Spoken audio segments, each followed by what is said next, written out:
Bapa, kami berdoa mengucap syukur untuk hari yang indah ini. Kami semua bisa dalam satu ruangan hadirat Tuhan untuk mengalami Tuhan, dan juga kami mau beribadah bersama-sama dari rumah kami masing-masing, dari tempat kami masing-masing. Kami semua ada di hadapan Tuhan. Tuhan, Engkau Maha Hadir.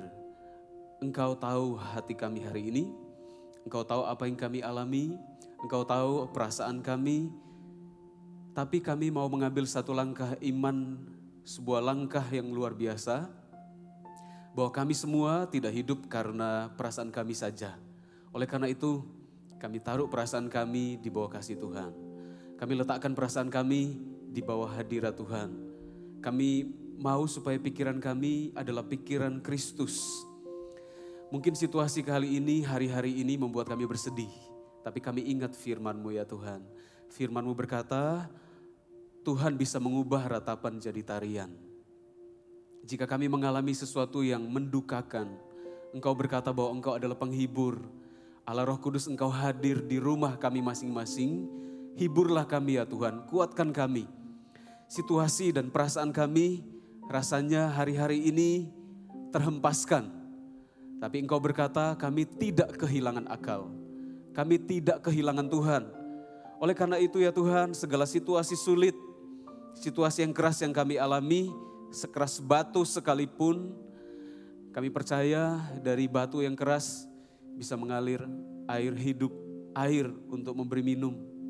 Dari situasi padang gurun, Tuhan bisa ubah situasi padang gurun yang kering penuh dengan air. Oleh karena itu, kami tidak hidup karena perasaan kami. Kami tidak hidup karena pemikiran kami melihat situasi yang ada. Kami hidup karena firman-Mu. Kami ada hari ini karena Engkau yang berkata kami ada. Pikiran hati kami serahkan kepada Tuhan. Pikiran dan perasaan kami taklukkan kepada Tuhan. Jemaat yang saya kasihi, terimalah firman yang akan saya sampaikan nanti.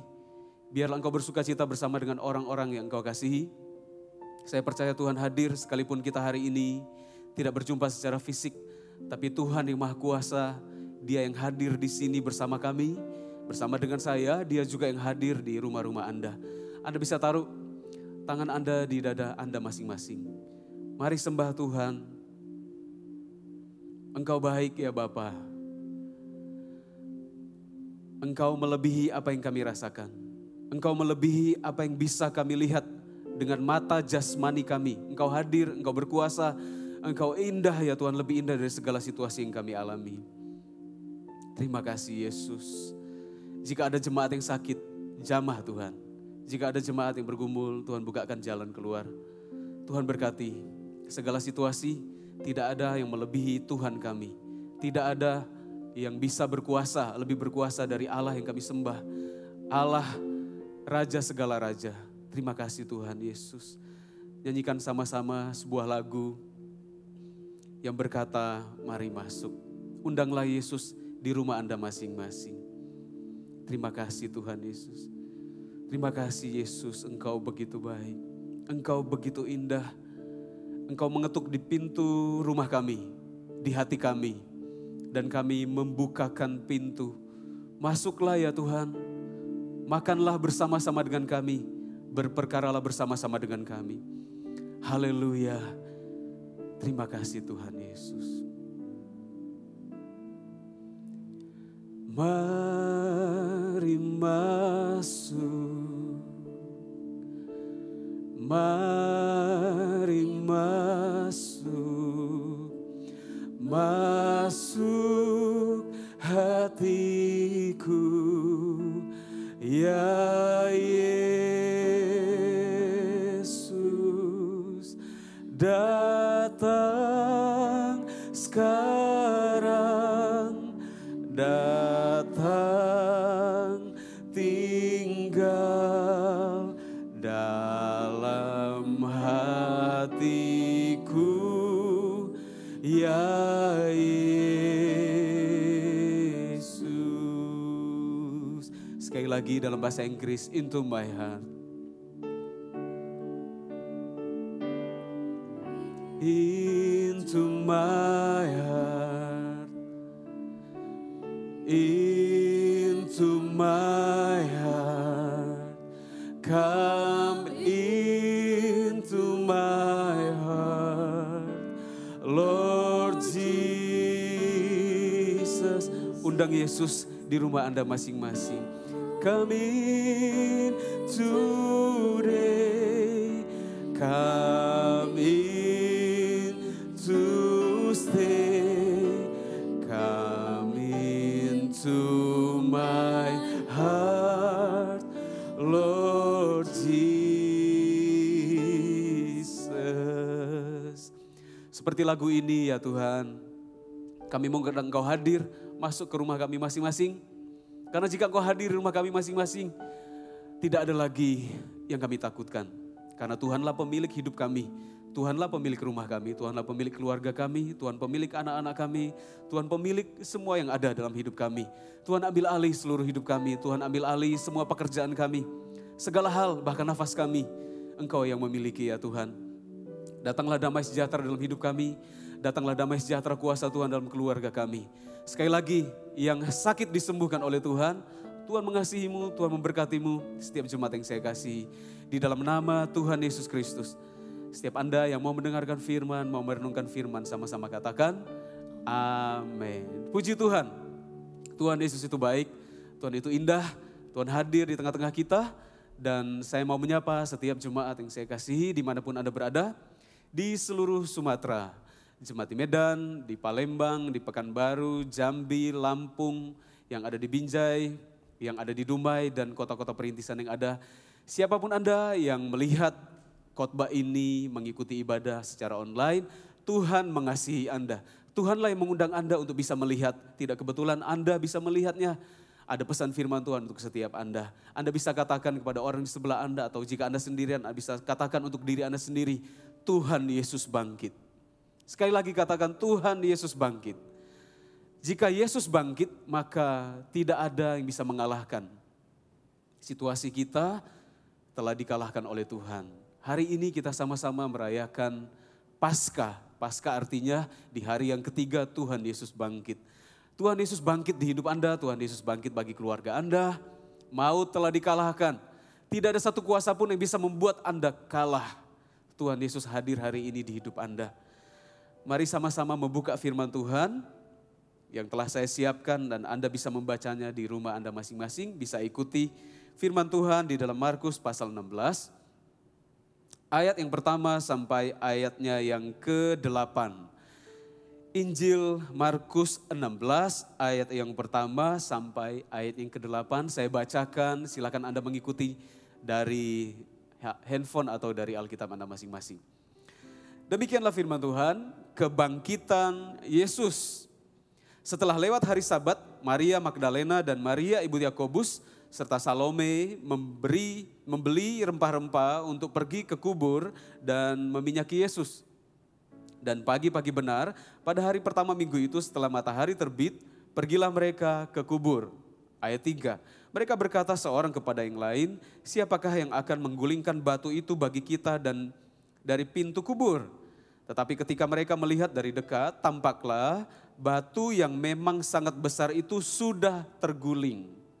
Lalu mereka masuk ke dalam kubur dan mereka melihat seorang muda yang memakai jubah putih duduk di sebelah kanan. Mereka pun sangat terkejut, tetapi orang muda itu berkata kepada mereka, jangan takut. Kamu mencari Yesus orang Nazaret yang disalibkan itu. Ia telah bangkit. Ia tidak ada di sini. Lihat, inilah tempat mereka membaringkan dia. Tetapi sekarang pergilah, katakanlah kepada murid-muridnya dan kepada Petrus, ia mendahului kamu ke Galilea. Di sana kamu akan melihat dia, seperti yang sudah dikatakannya kepada kamu. Ayat 8.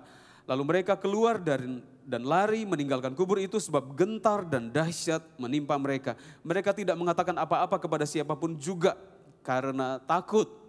Dengan singkat mereka sampaikan semua pesan itu kepada Petrus dan teman-temannya. Sesudah itu Yesus sendiri dengan perantaraan murid-muridnya memberitakan dari timur ke barat berita yang kudus yang tak terbinasakan tentang keselamatan yang kekal itu. Puji Tuhan, Tuhan Yesus telah bangkit. Yesus menang atas segala dosa kita. Maut telah dikalahkan. Hari ini kita merayakan Paskah. Sekali lagi, Paskah artinya Tuhan telah mengalahkan maut. Sebagai orang Kristen kita harus percaya hal ini, sebab ada banyak pengajaran sesat yang mengatakan bahwa Yesus sebenarnya nggak bangkit. Yesus sebenarnya juga tidak mati. Itu semua adalah berita sesat. Sebagai orang yang percaya kepada Kristus Yesus sebagai Tuhan, kita harus menerima Injil ini. Sebab kebangkitan Kristus adalah salah satu inti daripada kekristenan. Yesus bangkit adalah sebuah berita yang harus kita percayai. Kuasa kebangkitan harus kita alami. Katakan kuasa kebangkitan.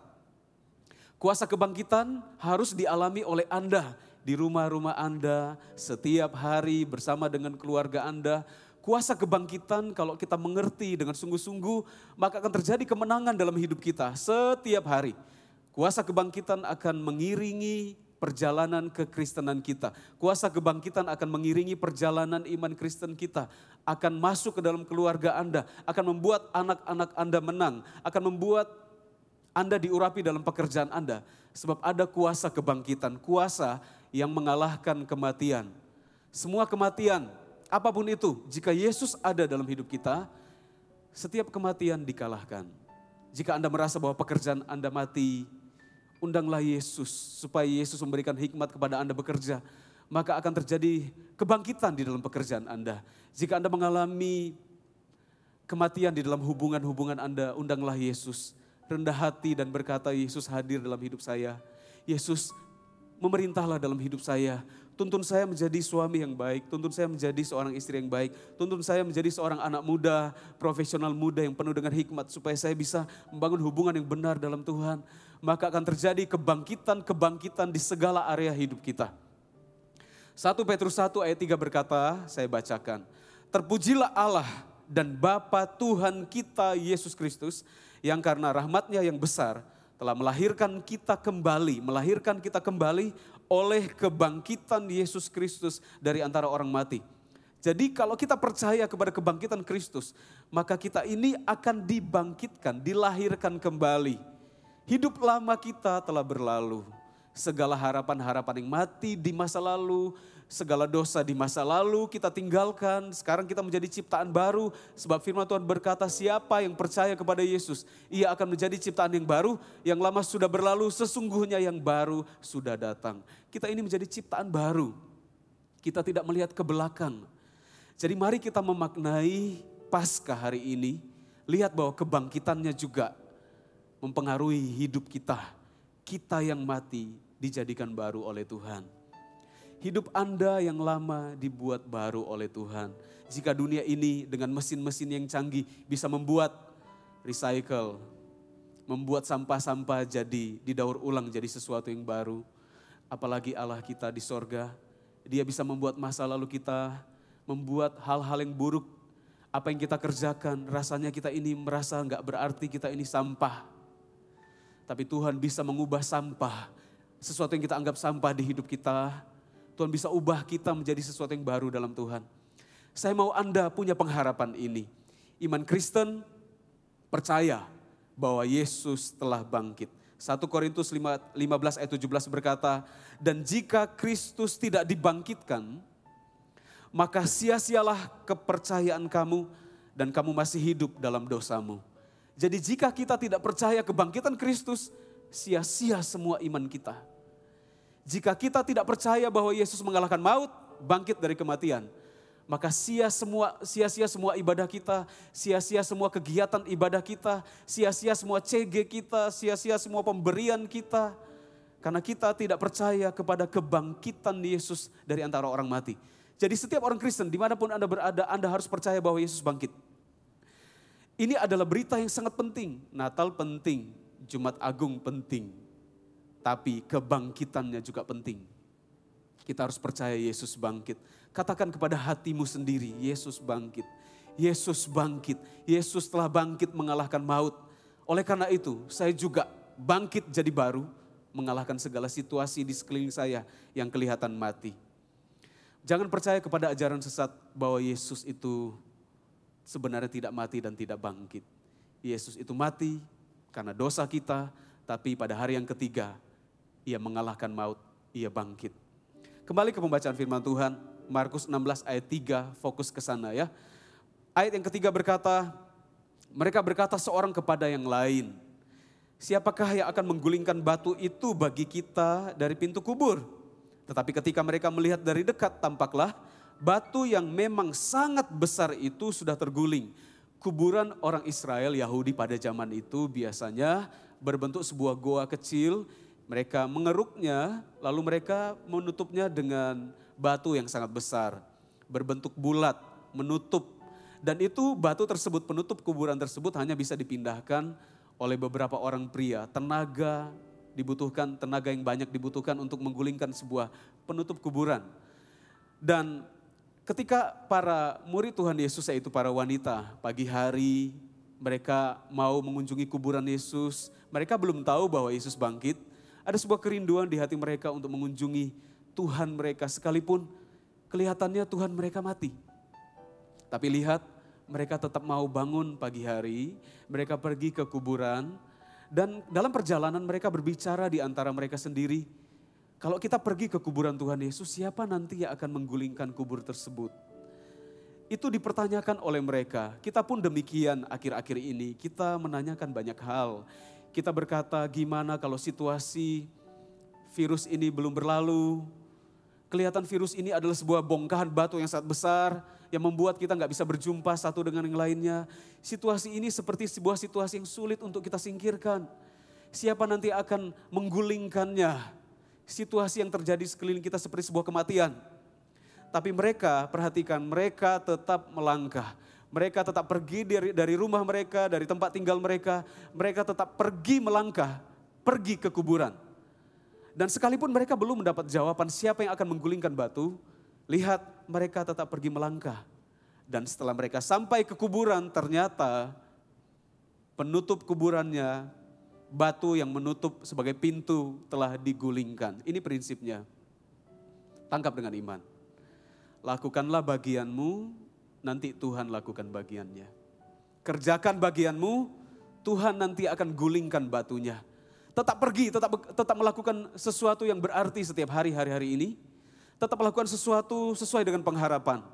Lakukan bagianmu, sesuatu yang kita nggak bisa jawab, serahkan kepada Tuhan. Mereka melangkah dari rumahnya, datang pergi ke kuburan. Tuhan Yesus dengan kuasanya menyuruh malaikat menggulingkan batu dari kuburan. Mereka melakukan bagiannya, Tuhan lakukan bagiannya. Murid-murid melakukan bagiannya pergi ke kuburan, Tuhan bukakan pintu kuburan. Kita tetap melakukan bagian kita, nanti Tuhan akan melakukan bagiannya. Terimalah prinsip ini bagi kehidupan Anda sehari-hari, di musim-musim yang kelihatan sulit ini, tetap lakukan bagian Anda. Sesuatu yang di luar pikiran, di luar kuasa, di luar kekuatan Anda, percayalah Tuhan akan melakukannya bagi Anda. Melangkah dulu, baru kita mengerti. Kadangkala sesuatu tidak kita bisa mengerti sampai kita melangkah. Kalau Anda belajar untuk berenang misalkan, kita tidak akan pernah bisa berenang. Kita nggak bisa berkata, saya sudah baca buku ini, makanya saya sudah menguasainya. Dan Anda tidak pernah terjun ke dalam air, ke dalam kolam. Anda bisa mengerti apa artinya berenang saat Anda terjun ke dalam kolam. Anda tahu teorinya, tapi teori terbaik tetap merupakan teori jika Anda tidak melangkah. Prinsipnya adalah lakukan bagian Anda. Anda nggak boleh hanya melihat-lihat, menduga-duga. Lakukan bagian Anda, melangkah saja. Sesuatu yang lain, part yang lain akan dilakukan oleh Tuhan untuk menyempurnakan apa yang engkau kerjakan. Sebab Dia adalah Bapamu. Jadi jangan menggerutu di rumah, jangan berkata, kalau Tuhan sudah ubah situasi, baru saya akan melakukan sesuatu yang benar. Tetap lakukan apa yang benar di segala situasi. Taburlah dalam keadaan yang buruk, tapi taburlah juga dalam keadaan yang dalam baik. Engkau menabur dalam hal yang buruk juga, situasi buruk, Anda tetap juga menabur. Sebab kita adalah orang-orang seperti petani yang tetap menabur, sekalipun kita ini melihat cuaca sepertinya banyak ada badai, topan, tapi kita tetap harus menabur. Firman Tuhan berkata, kalau ada orang senantiasa memperhatikan angin, dia nggak akan pernah menabur dan dia tidak akan menuai ketika musim panen telah datang. Sebab hanya melihat situasi. Kalau situasi baik baru begini, kalau begini, kalau Tuhan sudah ubah semuanya jadi sempurna, baru saya bisa melakukan apa yang benar. Baru saya menabur. Tidak demikian. Lakukan bagian Anda di rumah, lakukan bagian Anda. Tetap kita menghormati pemerintah, kita tidak berjumpa secara jumlah dalam masa yang banyak. Anda mungkin ada di rumah berempat dengan keluarga, berlima atau beberapa orang. Anda tetap lakukan apa yang baik sebisa mungkin. Sesuatu yang tidak bisa Anda lakukan, serahkan kepada Tuhan. Terimalah pesan ini, katakan bagian saya kerjakan. Katakan saya melakukan bagian saya. Katakan sekali lagi dengan iman, saya melakukan bagian saya, Tuhan akan lakukan bagiannya. Dan inilah taburan-taburan yang kita lakukan di rumah kita masing-masing. Melakukan bagian kita, melakukan bagian kita. Kita tidak boleh menjadi orang-orang yang malas di rumah. Kita melakukan apa yang bisa kita kerjakan. Saya pernah mengalami sebuah kejadian yang indah. Satu kali ketika saya datang ke Sumatera dan saya sudah sering mendengar mengenai Danau Toba. Danau Toba katanya adalah danau yang sangat indah. Danau Toba adalah sebuah danau air tawar, salah satu yang terbesar di dunia. Saya nggak percaya ketika mereka mengatakan itu indah dan sebagainya. Sampai satu kali saya bersama dengan profesional muda, ketika saya awal-awal di Medan, kami pergi retreat di sana. Dan ketika dalam perjalanan saya nggak melihat apa-apa, tapi ketika sudah tiba waktunya, ketika masuk mengikuti lereng gunung dan ketika terbuka pemandangan, saya melihat Danau Toba. Saya terkejut, saya berkata, wow, tidak pernah saya membayangkan keindahan Danau Toba seindah ini ternyata. Saya nggak akan pernah tahu, lihat prinsipnya. Saya tidak akan pernah melihat keindahan Danau Toba jika saya tidak melangkah ke sana. Kadang-kala kita bisa mengerti sesuatu kalau kita melangkah dulu. Kita memang tahu prinsip-prinsip firman Tuhan. Ada yang Tuhan larang, Tuhan berkata jangan melakukan ini, jangan lakukan itu, maka kita jangan coba melakukannya. Tapi jika Tuhan memberi sebuah informasi kepada kita mengenai sesuatu, tapi informasinya kelihatannya masih selangkah, lakukanlah saja selangkah. Taat saja, sebab firman Tuhan juga berkata, Tuhan memimpin orang Israel itu keluar dari Mesir untuk menuju ke tanah Kanaan. Mereka nggak tahu perjalanannya, mereka menempuhnya bertahun-tahun. Mereka menempuhnya setiap hari. Tuhan memindahkan mereka dari satu titik ke titik yang lain. Itulah juga yang kita alami hari-hari ini. Kita nggak tahu apa yang terjadi besok. Kesusahan sehari cukuplah untuk sehari kata firman Tuhan. Kita nggak tahu apa yang akan terjadi minggu depan, tahun depan kita nggak tahu. Tapi yang kita tahu adalah kita mentaati selangkah demi selangkah. Sebab firman Tuhan berkata, orang Israel itu dipimpin oleh Tuhan dari tempat persinggahan ke tempat persinggahan. Dari satu titik ke titik yang lain. Setelah singgah dan menetap di satu tempat, besok hari datanglah firman Tuhan, pindahlah, bongkar tendamu, pergi ke titik yang lain. Itu juga kita. Kita disuruh oleh Tuhan dari hari ke hari melakukan sesuatu, sampai kita tiba ke sebuah tujuan Tuhan. Melangkah dulu. Bapak Ibu Saudara kerjakan dulu. Hai profesional muda, lakukan saja apa yang Tuhan mau. Kelihatannya Tuhan gak memberitahu jalan sampai ke ujungnya apa, Tuhan gak beritahu gimana kita alami. Memang rancangan damai sejahtera kita tahu ujungnya adalah damai sejahtera, tapi kita gak tahu detil-detilnya setiap hari. Kita gak tahu kapan kita bisa masuk kerja, kita gak tahu kapan kita bisa beribadah ngumpul lagi di ruangan ibadah. Kita gak tahu, tapi yang kita tahu adalah setiap kali matahari terbit ada rencana Tuhan. Lakukanlah sesuatu yang baik di rumah Anda. Lakukanlah sesuatu bagi seseorang di sekeliling Anda. Melangkahlah lebih dulu. Nanti Tuhan akan tunjukkan ujungnya nanti. Ternyata ada sesuatu yang kita renda. Seperti seorang yang menenun sesuatu. Kadang kita nggak tahu. Tuhan itu seperti menenun hidup kita. Dia menenun kita sejak dari kandungan, betul. Dan hidup kita juga dia yang merenda. Ada lagunya berkata Tuhan merenda hidup kita. Tapi ketika Tuhan memulainya, kita nggak bisa melihat bentuknya. Tujuan Tuhan merenda saya jadi apa sih? Tuhan itu maunya saya bentuknya jadi apa? Seperti seorang ibu yang menenun sesuatu menjadi tas atau menjadi taplak meja. Dari wol ditenun, nggak tahu tujuan akhirnya apa. Benang nggak bisa berkata, kenapa engkau menenun saya? Saya nggak tahu saya mau jadi apa. Percaya saja bahwa ketika Tuhan menenun kita, maka kita punya sebuah tujuan, hasil akhir yang indah.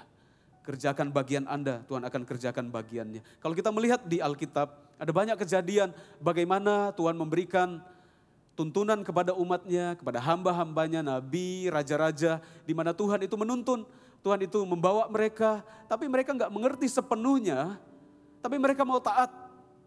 Bukankah Abraham juga demikian? Ketika Abraham waktu itu namanya belum Abraham, masih Abram, datanglah firman Tuhan memanggilnya. Dan berkata, pergilah ke sebuah negeri, saya akan menuntun engkau pergi ke tempat itu. Engkau akan menjadi banyak, menjadi sebuah bangsa, dan keturunanmu akan menjadi berkat bagi seluruh bumi.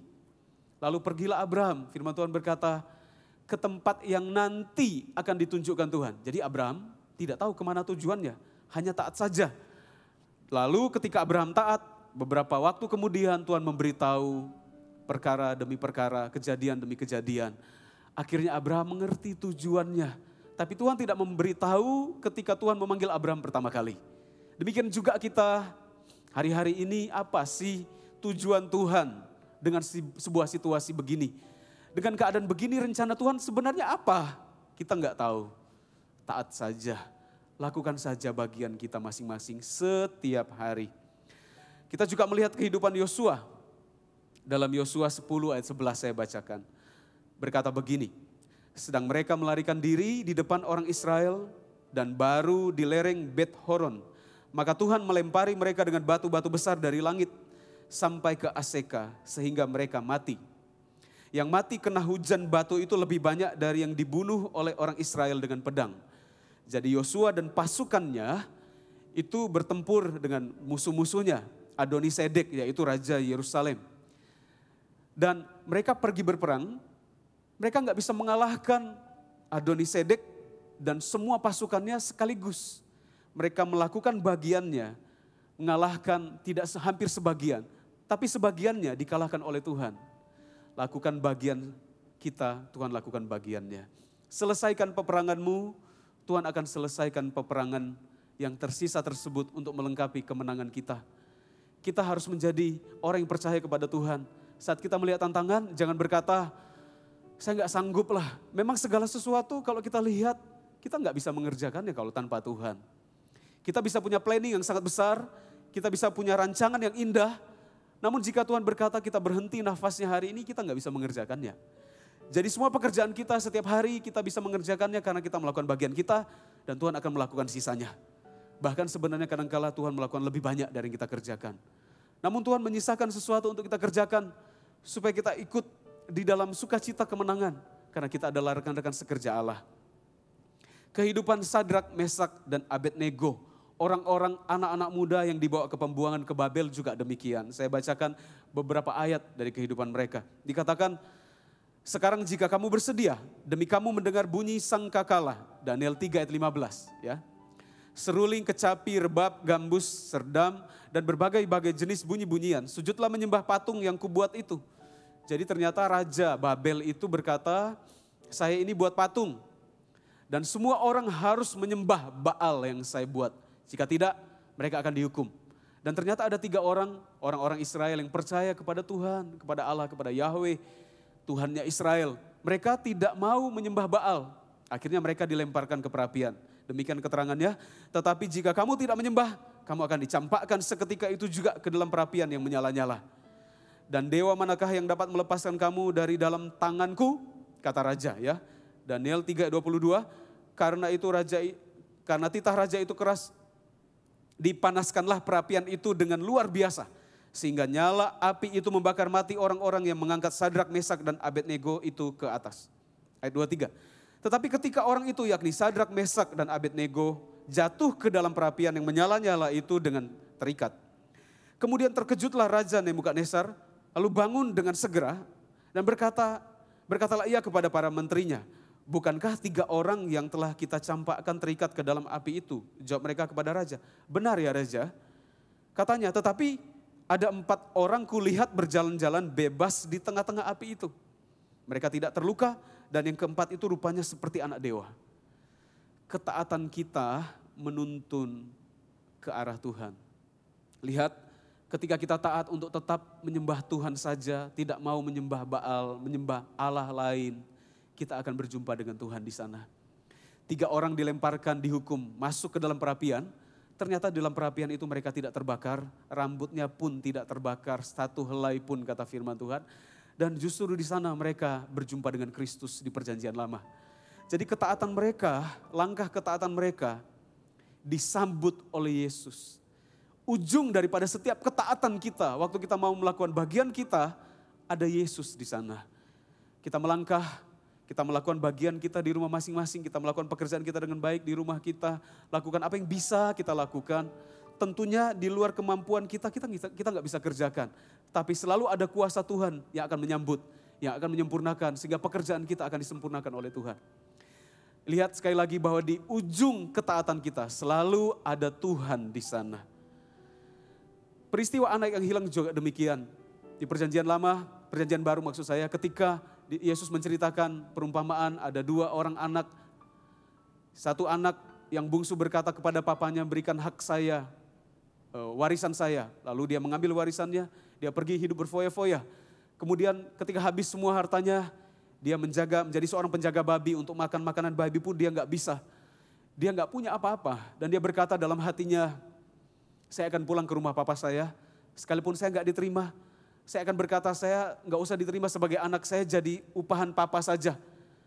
Lihat ketika dia melangkah pulang ke rumahnya, masih dari jauh papanya telah melihat.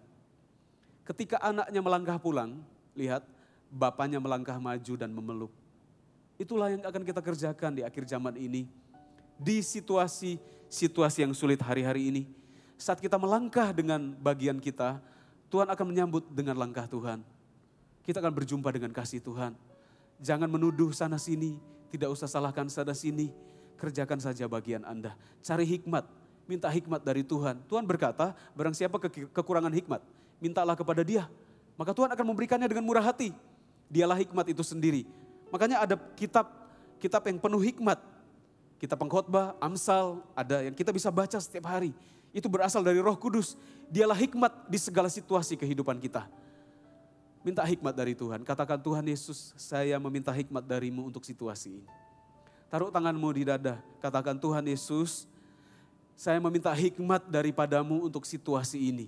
Untuk keluarga saya, untuk pekerjaan saya, untuk hubungan-hubungan saya.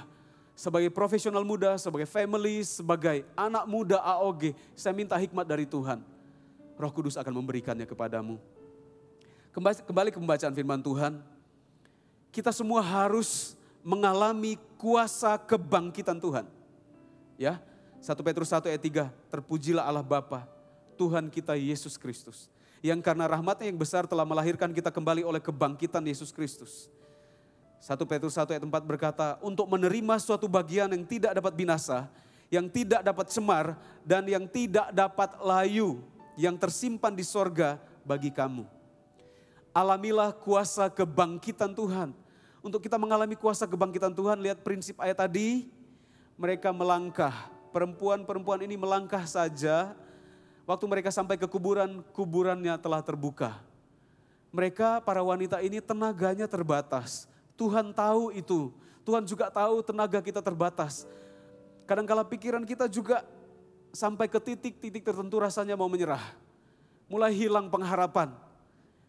Tak terkendali situasinya. Lakukan saja apa yang bisa kamu lakukan. Anda lakukan, hai Bapak Ibu. Tuhan akan melakukan sesuatu di luar kemampuan kita. Tuhan akan menggulingkan penutup kuburan tersebut. Tuhan yang akan menggulingkan penutup situasi yang menutupi pabrik Anda sehingga pabrik Anda hari ini, toko Anda gak bisa berjalan. Suatu saat Tuhan akan membukanya. Lakukan bagian Anda hari-hari ini. Tetap melakukan yang terbaik. Perempuan-perempuan ini mengalami kemuliaan kebangkitan yang pertama. Bukan Petrus, bukan Yohanes, bukan Yakobus yang melihat Yesus pertama kali bangkit dalam tubuh kemuliaan. Siapa yang melihat Yesus pertama kali? Murid-murid.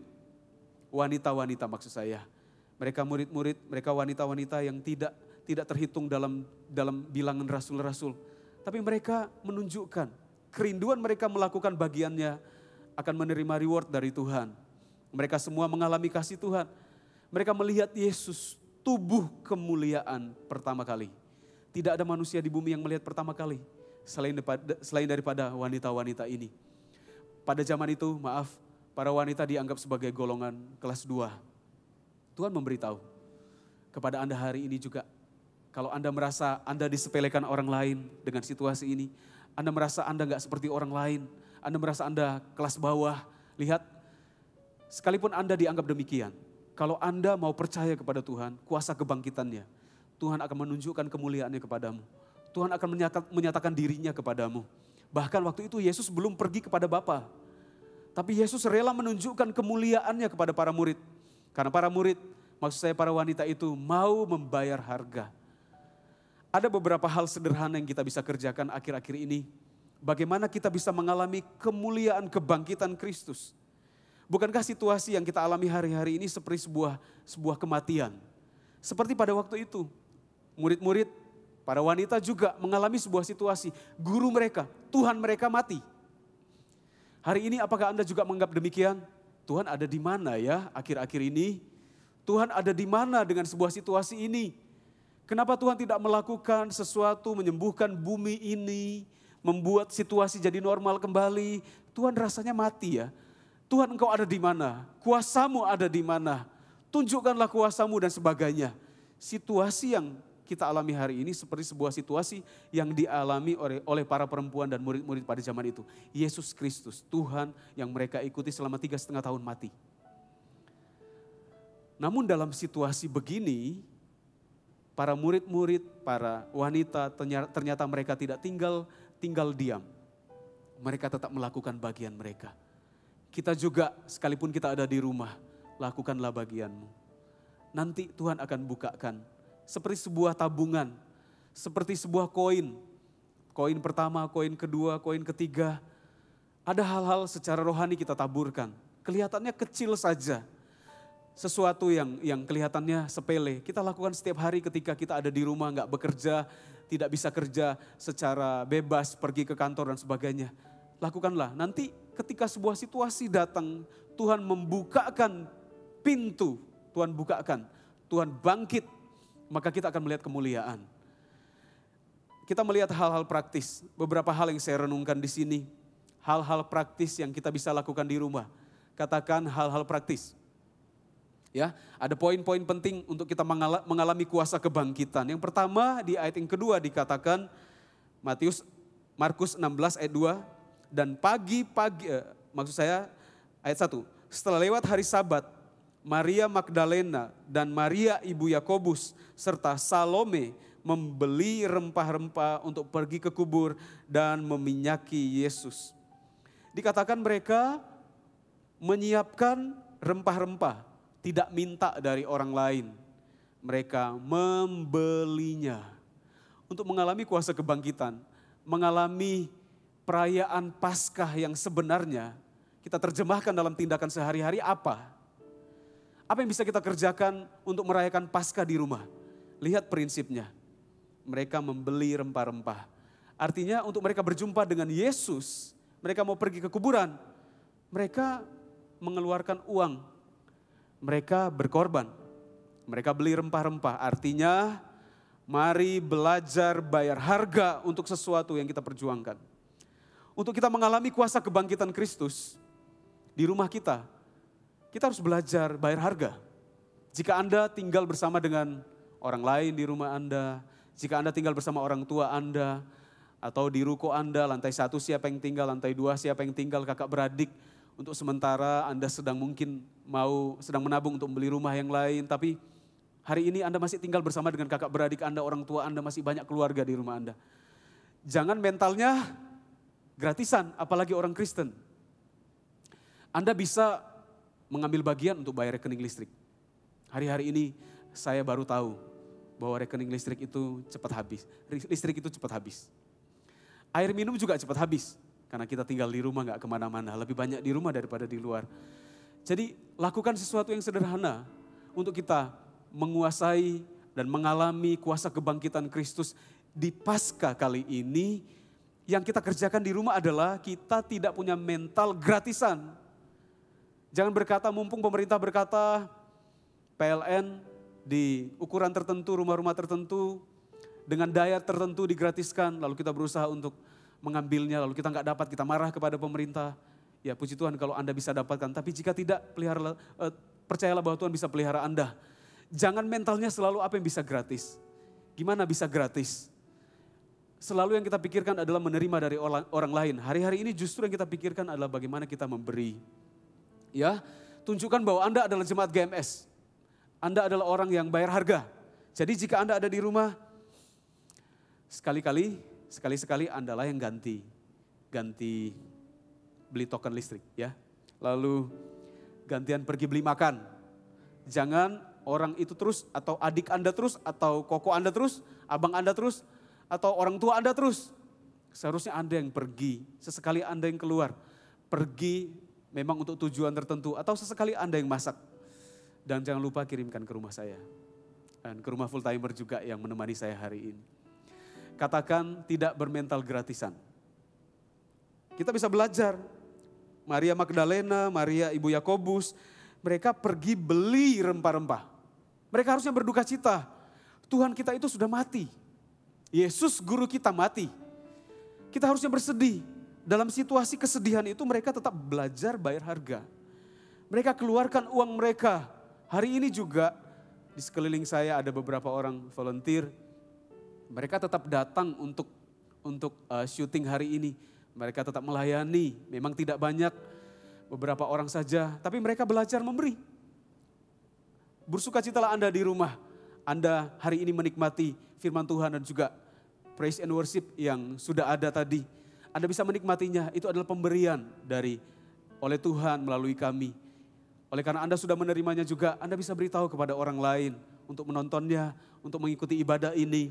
Belajar memberi di rumah Anda, belajar ganti juga kalau Anda punya galon di rumah untuk maksudnya air minum. Jangan selalu suruh orang lain yang ganti. Anda juga bisa melakukannya. Anda bisa gantian karena Anda tinggal bersama ya. Ini hal-hal di situasi sulit ini, inilah hal-hal yang kita kerjakan. Kita aplikasikan kuasa kebangkitan Tuhan di rumah kita masing-masing dengan cara menanggung beban bersama-sama. Lakukan bagian Anda, orang lain lakukan bagiannya, orang tua Anda lakukan bagiannya. Nanti Tuhan akan lakukan bagiannya. Lihat rumah Anda akan diberkati oleh Tuhan karena ada Anda di dalamnya. Yang kedua kita belajar ya dari poin yang kedua di ayat yang kedua dikatakan dan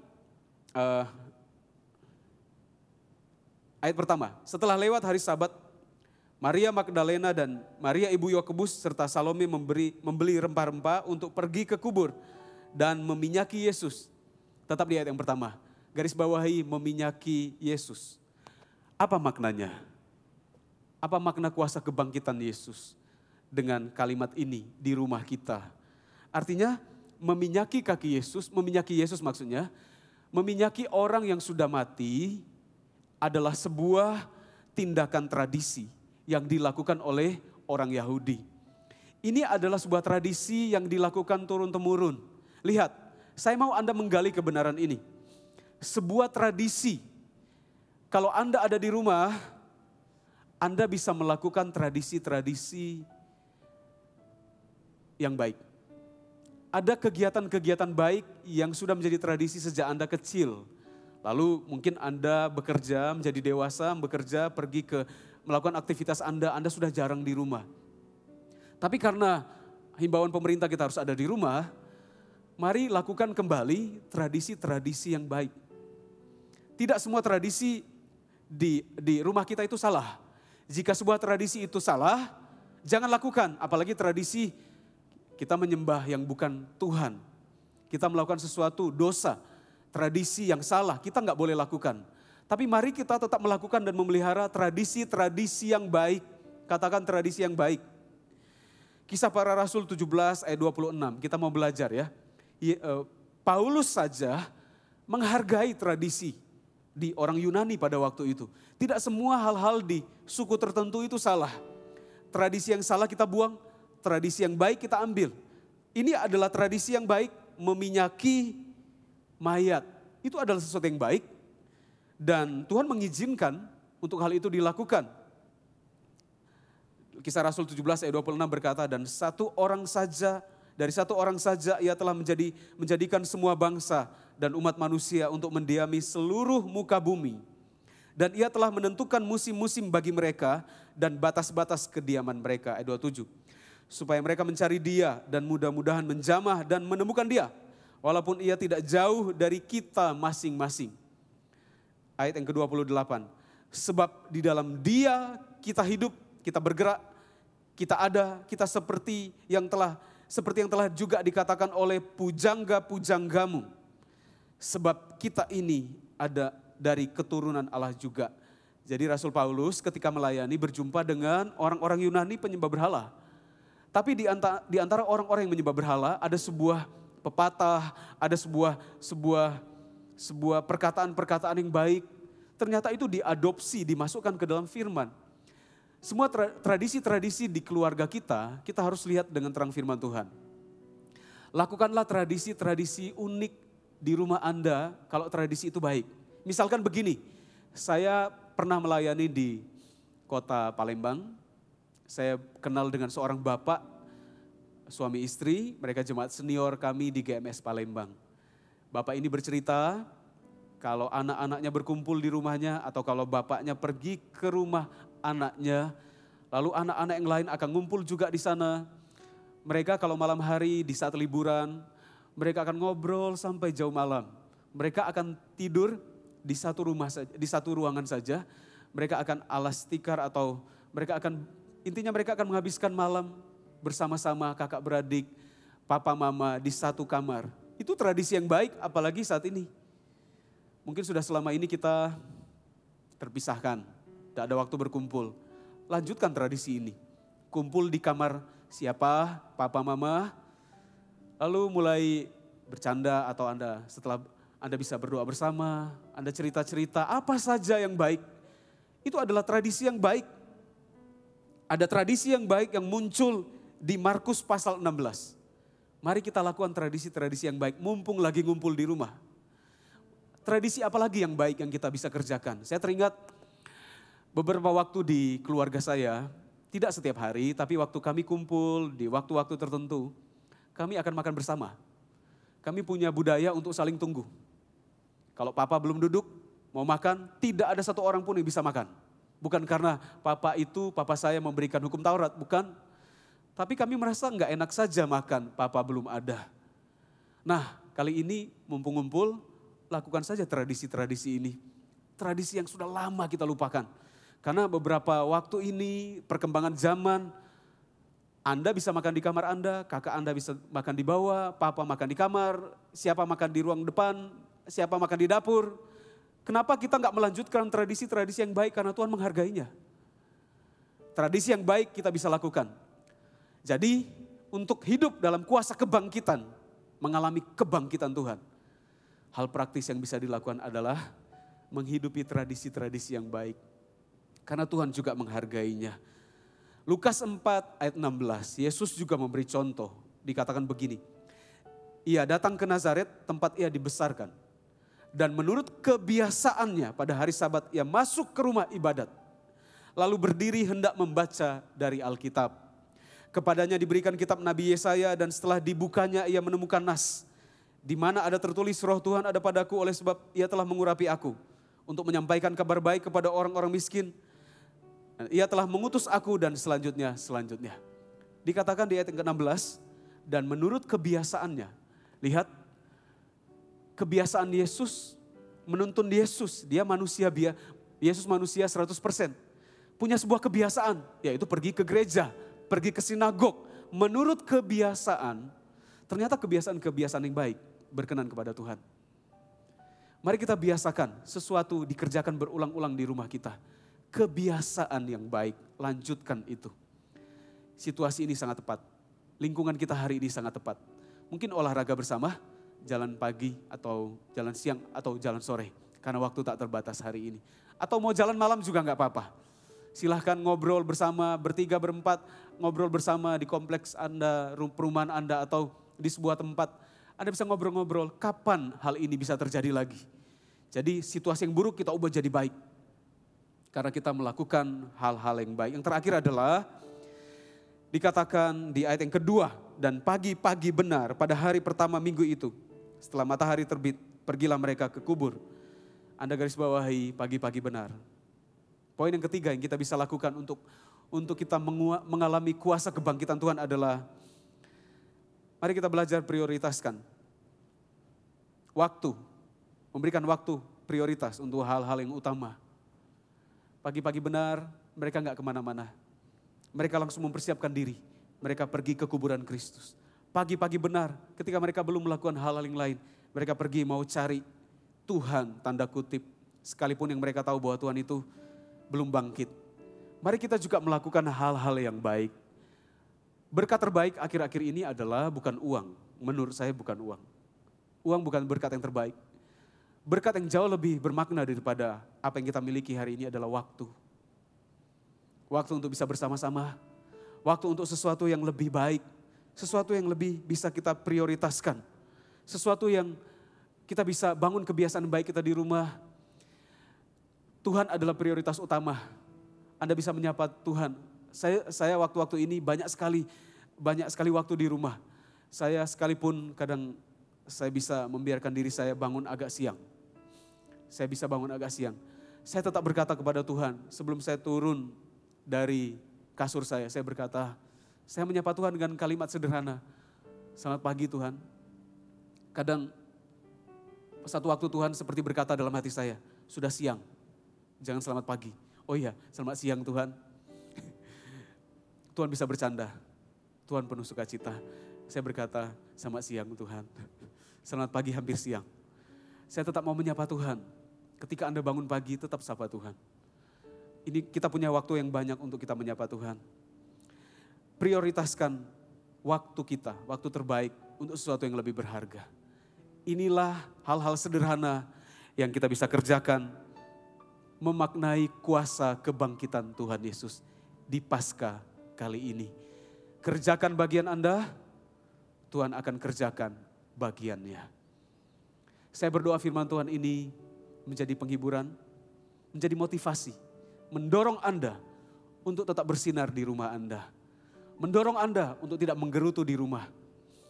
Jangan menggerutu, di lantai 1 menggerutu, lantai 2 menggerutu, di kamar mandi menggerutu, di meja makan menggerutu, di pintu depan rumah juga menggerutu, di halaman juga menggerutu. Manusia itu memang tidak pernah puas. Jangan hidup di dalamnya. Jangan hidup dalam prinsip demikian. Ketika bekerja, pingin liburan. Ketika Tuhan izinkan banyak liburan di rumah, bosan. Manusia memang bosanan. Tapi puji Tuhan, Tuhan gak pernah bosan dengan kita. Tuhan mengasihi kita. Tuhan memberi kesempatan kepada kita untuk mengasihinya juga. Terimalah firman ini bersama dengan keluarga Anda. Saya minta Anda taruh tangan Anda di dada Anda. Atau jika Anda berdua dengan pasangan Anda atau dengan keluarga Anda bisa bergandengan tangan. Mari kita berdoa untuk firman Tuhan ini. Terima kasih Tuhan Yesus untuk firman telah kami dengarkan dan renungkan. Hamba-Mu melakukan bagian yang bisa hamba-Mu lakukan. Allah Roh Kudus, hamba-Mu percaya, sangat percaya. Engkau sedang melakukan bagian-Mu di hati dari setiap jemaat. Engkau sedang menjamah mereka. Engkau memotivasi mereka. Engkau mengingatkan mereka bahwa mereka bisa melakukan bagian mereka di rumah mereka masing-masing. Ada sebuah pengharapan, ada sebuah ide sederhana dan segar dalam pikiran mereka untuk mereka lakukan di rumah mereka. Sesuatu yang positif, sebuah tindakan-tindakan kebiasaan yang positif. Biarlah mereka lakukan untuk memaknai kuasa kebangkitan Tuhan Yesus. Tuhan datanglah sukacita di rumah mereka. Kebiasaan-kebiasaan berkumpul di rumah masing-masing, di rumah mereka bersama keluarga. Hari ini mudah terjadi ya Tuhan. Ketika mereka melakukannya, ya Tuhan, ketika Anda melakukannya, Tuhan datanglah di tengah-tengah mereka. Karena mereka melakukan kebiasaan-kebiasaan yang baik, yang membangun, yang penuh sukacita daripada menggerutu di rumah. Tuhan, pekerjaan mereka tinggalkan sebentar. Toko mereka tinggalkan sebentar. Kantor mereka tinggalkan sebentar. Bisnis, pabrik mereka tinggalkan sebentar. Mereka bisa melakukan bagian mereka dari rumah masing-masing. Tapi biarlah benih-benih yang mereka lakukan dari rumah masing-masing, Engkau sambut dengan pekerjaan-Mu ya Tuhan. Hal-hal yang mereka lakukan terbatas, tapi Tuhan bisa mengulurkan tangan dengan sangat panjang dan jauh. Biarlah apa yang mereka lakukan di rumah berjumpa dengan tindakan Tuhan, menyambut tindakan mereka. Terjadilah mujizat kuasa kebangkitan Tuhan. Bawa mereka jadi berkat bagi keluarga besar mereka di rumah. Biarlah mereka bersinar, mereka mengambil bagian, mengerjakan apa saja di rumah, membersihkan rumah, atau memberikan makanan kepada keluarga yang lain di rumah mereka. Kakak beradik, ponakan dan ponakan yang lain akur oleh karena ada jemaat-jemaat kami ya Tuhan di rumah masing-masing. Tuhan berkati mereka menerima firman ini di dalam nama Tuhan Yesus Kristus. Dalam nama Tuhan Yesus Kristus. Tuhan memberkatimu, Tuhan menyembuhkanmu. Ulurkan tangan Anda. Terimalah berkat. Tuhan memberkati dan melindungi engkau. Tuhan menyinari engkau dengan wajahnya dan memberi engkau kasih karunia. Tuhan menghadapkan wajahnya kepadamu dan memberi engkau damai sejahtera. Tuhan memberkatimu, memberkati keluargamu, memberkati rumah tanggamu, memberkati Anda dengan ide-ide yang cemerlang, sederhana, tapi indah untuk mengakrabkan keluarga. Tuhan memberkatimu, berkati pekerjaanmu. Tuhan memberkati engkau berlimpah-limpah hari ini, besok sampai selama-lamanya. Tuhan memberkati, terimalah berkat ini di dalam nama Allah Bapa, dalam nama Tuhan Yesus Kristus, di dalam nama Allah Roh Kudus. Jemaat yang saya kasihi, Tuhan Yesus memberkati engkau, mengasihimu. Ada damai di hatimu. Haleluya. Amin. God bless you.